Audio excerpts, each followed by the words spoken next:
Hey, what's up, everyone? And welcome to NFL Nexus. Look, today we're not just breaking down the news, we're actually peering into the future. I want you to imagine it's 2026, and the Indianapolis Colts are standing at a total crossroads, facing a decision that could honestly define the next decade for their entire franchise.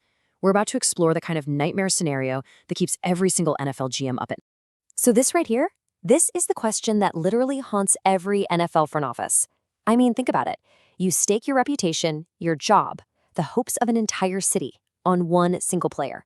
You draft a quarterback in the top 5, you stand at that podium and you tell the world, he's our future.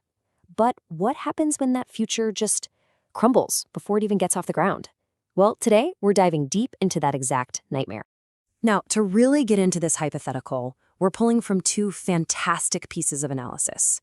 One from A to Z Sports and another from Sports Illustrated. And what's wild is that both of these articles, in their own way, they point to this perfect storm brewing in Indianapolis for the 2026 offseason. They lay out two massive, franchise-altering dilemmas that the Colts are going to have to navigate. So let's just jump right into the first one. All right, so dilemma number 1, and I mean, where else could we possibly start? It's got to be the most important position in all of sports, right? The quarterback. And in this scenario, it's a story of a dream that has completely soured into a full-blown crisis. Okay, let's just hop in the time machine for a second and go back to 2023. After years, and I mean years, of revolving door at quarterback after the absolutely shocking retirement of Andrew Luck, the Colts finally thought they had their guy, Anthony Richardson. I mean, this guy was a physical freak, an absolute marvel, a quarterback with a ceiling as high as any prospect we have ever seen. They took him 4th overall, not just to be a starter, but to be the new face of the franchise. The pressure was just immense from day one. And this timeline, wow. It just goes to show you how fast things can go south in the NFL. In 2023, it's all about high hopes and potential. But then, by 2024, the cracks really start to show. The source material describes this perfect storm of, inconsistent play mixed with these nagging injuries, which is just a death sentence for a young, developing quarterback who needs reps more than anything else. The real gut punch, though, comes in 2025. He's not just playing poorly, he's on the bench. He lost his job to a veteran. And that brings us to 2026, where the Colts have totally shifted from development to pure damage control. They're not just looking for an answer at quarterback anymore, they're looking to unload the guy who was supposed to be the answer. And this quote right here from A to Z Sports, man, it just paints such a bleak picture of that final straw. Bringing in a veteran like Daniel Jones to compete with your 4th overall pick, that is a huge red flag, a clear sign of doubt from the front office. But then to lose that competition, that's it. That is the point of no return. The Colts are now in this horrible position of trying to trade a player that everyone in the league knows they've given up on. So who in their right mind would be willing to take a chance on a reclamation project this big? Okay, so the Colts are officially in cut your losses mode. The question is, where could Anthony Richardson possibly land? Well, the source material actually lays out 3 really interesting and totally logical landing spots. Each one has its own unique reasoning. Let's check out the first one. All right, first up, let's head down to Miami, where a potential reset in the organization could create the absolute perfect opportunity for a high-risk, high-reward kind of gamble. Okay, let's really break this down because on the surface, it might sound kind of crazy. The absolute key here is this full leadership reset. A brand new GM and a new head coach, they have zero loyalty to the players they inherited. In this scenario, that could easily mean moving on from Tua Tagovailoa. And if they do that, they're going to need a quarterback. But they might not want to spend another first-round pick. And that's where Richardson becomes the perfect lottery ticket. The article suggests he could be had for a day 3 pick. Now, for those of you who aren't deep into the draft, a day 3 pick is a pick in rounds 4 through 7. You're just hoping those guys can make the team. To get a player with the raw physical talent of a top 5 pick for that price is it's almost unheard of. The upside is insane. You could land a franchise quarterback for basically nothing. And the downside, it's tiny. If it doesn't work out, you've lost a late-round pick, and he's gone after a year. It is the exact kind of gamble that can make or break a new front office. Okay, potential spot number 2 takes us up north to Minneapolis.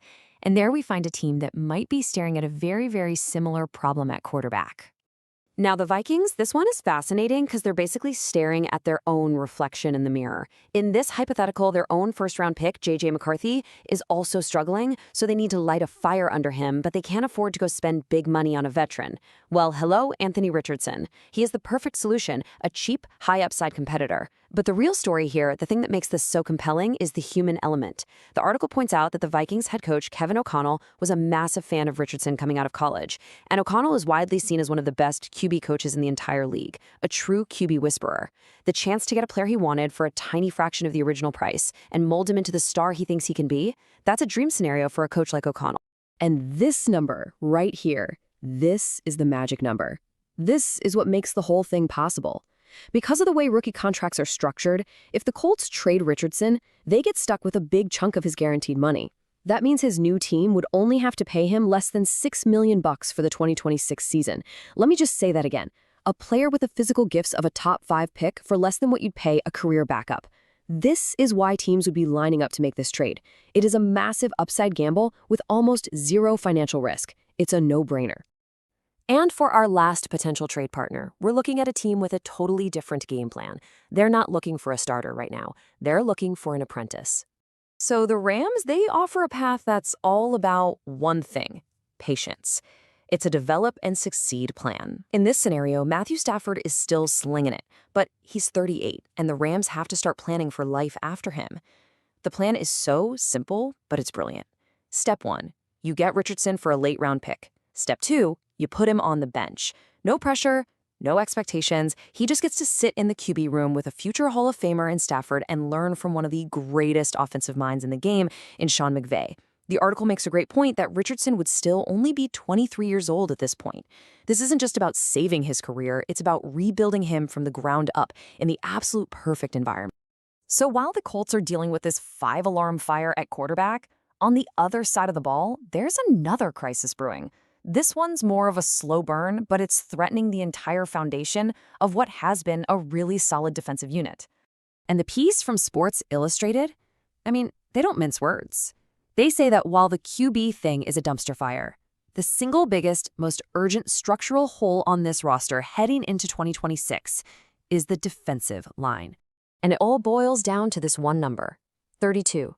That's how old DeForest Buckner, the absolute rock, the heart and soul of their defense, is going to be in 2026. And in the brutal world of the NFL trenches, 32 is the age when that performance cliff can come, and it can come fast and without any warning. It's when a team has to start making some really tough decisions about the future. But his age, that's really just the tip of the iceberg. This right here lays out the whole problem. First, let's be crystal clear, he is not just another player. The source material says he is their single best defensive player, period. Second, you have major durability concerns. He's coming off a season where he missed 7 games with neck injuries, and that is a terrifying prospect for a D-tackle whose entire game is built on power and leverage. Third, the contract. He's going into the final year of his deal, so the Colts have to ask, do we give a massive new contract to an aging player with a scary injury history? And finally, there's the on-field impact. The article is blunt. Without Buckner, this defense isn't just worse, it takes a big step backward. And this right here shows you everything you need to know. It's the Buckner effect. With him in the lineup, the Colts have a literal wall in the middle of their defense. They're strong against the run. His presence creates opportunities for everyone else. You take him out, and that wall just crumbles. The source material uses the term lack of juice, and that is the perfect way to describe it. The defense becomes soft, it becomes predictable, it becomes easy to run all over. He's not just a star player. He's the keystone that holds their entire defensive philosophy together. So let's step back for a second. You put it all together. You've got a bested quarterback on offense, and you've got this aging, indispensable, and expensive star on defense. And what you're left with is, well, it's a general manager's absolute worst nightmare. So this is it. These are the 2 impossible questions staring the Colts front office right in the face come 2026. On one hand, you've got the ghost of a failed top 5 pick. What in the world do you do with him? And on the other, you've got the aging hero of your defense. Do you pay him, or do you let him walk and start over? Either one of these dilemmas would be enough to define an entire offseason, but having to solve both at the same time, that is a true franchise crossroads. What would you even do? Hey, if you're digging this deep dive into the Colts' hypothetical future and you want to see more stuff like this, do us a huge favor and hit that subscribe button for NFL Nexus. We really want to hear what you think about this whole scenario, so drop a comment below. Which of these dilemmas do you think is the bigger problem for the Colts? And hey, don't forget to like this video, it really helps us out.